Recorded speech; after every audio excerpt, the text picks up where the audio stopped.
ati leenca jennaan gammadee ganama subii irraa ka'ee dabbasaa ofirra barbaadee jedhe. Warra feesbuuka kanaaf jedhee beektan. Warri feesbuuka kanaa namoota hedduu dhamaasanii jiran. Namni hedduun hin gammadee mirqaanee wajjin soofata. Yoo inni arrabse ammoo feesbuuka kana gubbatti yoo hamilee isa cabsanii isa arrabsan ammoo hamilee kutatee irraa fiiga. Yoo leencaa ati jedhan ammoo mirqaananii hammaatanii waan argan dubbatan. Muuxannoo waggaa 5ti. Namoonni haaronni amma feesbuuk gubbaa dhufanillee ilillii tana ol darbanii fi ati leencaa akka dirmartuu fa leenca seheetumaan daangaa dabre. Gara boodaa dubbiin harkaa dhoote uummanummaan gaafa duraa ati leenca jedhuun boo ati nama ka mana shiishatti maalii ta'e jedhanii kunoo maqaa itti baasanii miizaana gadi buusan jechuun. Anillee gaafa duraa yoo namni leenca naan jedhu dhugumatti fakkaatte gaafa garii shakkeetumaanuu gabbahee laalee jiran dhuguma leencaa jedhee faamu kafa atti rarra'ee ati bar leencaa abbaa feete caalta yoo naan jedhan gammadee anuma nama biraatti jedha haga jedhu takka ga'e gaafa isaan hamilee nu cabsan ammoo maraataadha ati fayyaan qabdu gaafa jedhan dhuguma maraataa jedhee karaa makiinaa gubbaa fa'aa dhaabadhee illee hin jira. Warra feesbuuka kanaaf dhaamsa dabarsuu barbaanna jechuudha. Namni kuni feesbuuka hedduu baafatee maqaa hedduun fayyadamee asumas si arrabsa asumas ammoo wanni si godha maali namni hin beekneef jechuu nama hin beekneef hamiletu caba jechuu arraba namaatiif warra feesbuuk gubbaa namu tokkochatu nama 5 tahee mul'ata jechuudha. Feesbuuka baay'ee qaba. Akka isin hin beekne jechuu baay'ee qaba. Garii maqaa shamaraatiin maqaa dhiiratiin ka isin uf hin beekne jechuu abbaan uf hin beekne waa hedduu isin irraa guure. Kanaafuu hamileen akka isin hin cabne jechuu barbaadetti warroonni feesbuuk gubballee baddan arrabuu namaatti fi yaa'ii namaa kan hin dandeenyu jettanii. Okay. Har'a waa qabxii gabaabduu takka akka nama social media fayyadamuutti haasawa gabaabaa tokko haasawuu barbaada hordoftoota kiyyaaf warra beejii kana na hordoftaniif jechuudha.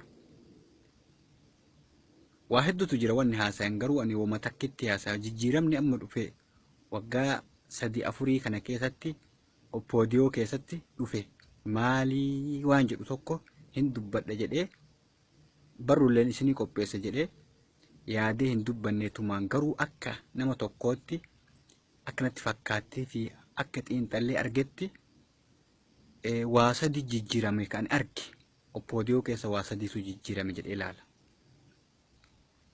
Tokko olola dhaabuu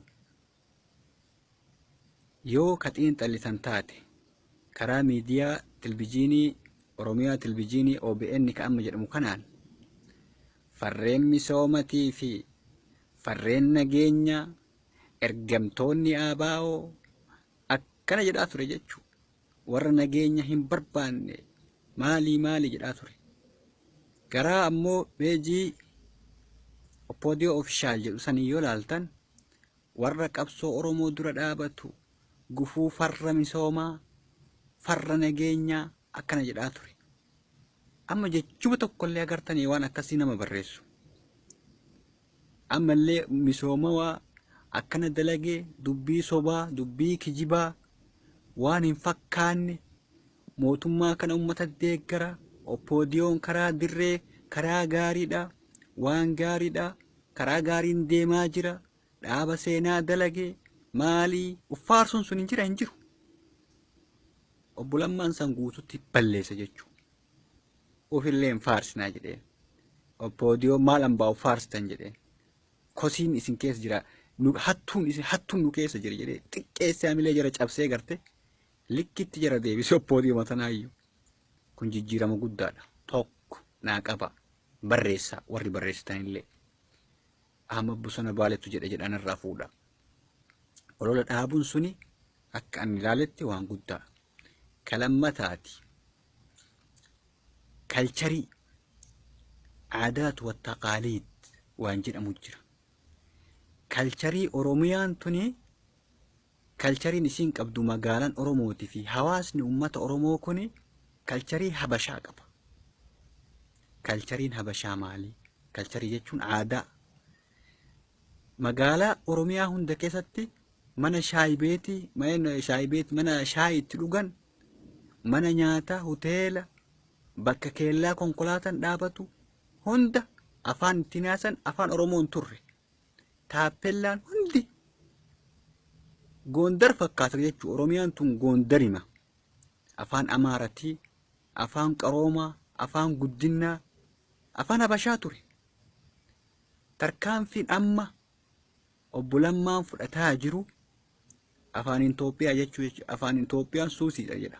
Fi dalagaan isaa kalcharii Amaarummaa fi Habashummaa san balleessuudha. Waan xiinxalle jechuudha. Tarkaanfii bareeda, hojii bareeda. Shimallis Abdiisaa kanaan dura ka dubbate dhageettanii jirtanii magaalalee Oromiyaa kalcharii isii jijjiiru jedhe. Wanni amma fakkeenyaa Jimma keessatti argaa jirtan eeksii gubbaa kaayaan Shaashamannee Roobee Baalee keessatti magaalaa hunda Oromiyaa keessatti itti fufuu qaba jechuudha. Kalchariin Habashaa sun jijjiiramuu qaba. Hojii bareeda, karaa bareeda, waan namni waan xiqqatti lakkaa'u waan san wanna guddaa jechuu sun waan namni hin xiinxalli waan guddaadha. Sadaffaa Dimoogiraafii. Dimoogiraafii jechuun maali? Dimoogiraafii magaalaa fakkeenya Bishooftuu keessa harki 60 Oromoo miti. Qubattoonni achi keessa jiran akkam dalage Habashaan miliki akkam dalage gaaf Oromiyaa qabate dimoogiraafii jijjiire. Laal tooftadha dimoogiraafii jechuun maali? Magaalaa takka keessa ka qubatu saba biraa baay'isu. Biyya takka saamuudhaaf biyya takka handhuurfatu akkuma Finfinnee fakkeenya dimoogiraafii jijjiirame jechuudha. Dhalattoota achii warra guulalleessan achi keessaa baasanii dhalattoota naannoo biraa qubsiisanii kaalcharii fi aadaa amantii isaanii jijjiiruu ka jedhamu san amma fakkeenyaa qubattoota naannoo Somaaliirraa buqqisan baga buqqaaniyyuu ishee baga buqqaan. Tooftaa lammaan qaruutummaan isaa laal. Eega qubattaniiti namni kun deemee ani karaa Arsii kana faa keessa qubachiisaa karaa Harargee kana dirree bal'oo karaa Wallaggaa kana gammoojjii keessatti gaara keessatti galchaa hin jenne laal qaruutummaa isaa. Magaalaalee Habashoon itti baay'atan keessatti laga Xaafoo, Bishooftuu, Sulultaa magaalaa 12 jechuudha. Bakka Habashaan baay'inaan ilmaan Minilik keessa safaariin keessa baay'inaan jiran jara kana qubsiisuun isaa dimoogiraafii jijjiiruu jechuudha. Oromiyaa heegeree akkasitti jechuudha. Ammallee yoo takkataa taate baay'inaan naannoo biraarraa buqqisanii Oromoo fiduuyyuu bakka biraati jechuudha. Finfinnee keessa qubsiisuu baay'inaan qubsiisuu dimoogiraafii jijjiiruu ka jedhamu kana waa sadiin kana jijjiirama guddaa jedhee abdiinatti horee gara oppoodiyooti. Fayyaa ta'aa galatooma.